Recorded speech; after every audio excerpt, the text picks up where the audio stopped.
Chief Martin probably has. He was Okay. behind that area. Describe the scene back then, please. Chief Martin? Fire Chief Chris Martin, Otsego County Fire Department. There is, out of the mobile home park, there is probably 95% destruction in there. There have been trailers picked up and turned over on top of each other, and just a very large debris field from the trailers. Crews are in there right now doing a secondary search with heavy equipment, and that'll continue throughout the day.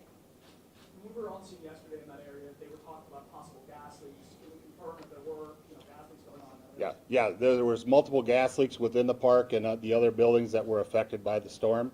DTE did a very nice job coming in and isolating and turning gas off, if not gas mains off, to certain areas for us, and we worked in conjunction with them throughout the night. Are you able to say if that's where the majority of the injuries came from, the people in that area? I cannot confirm that.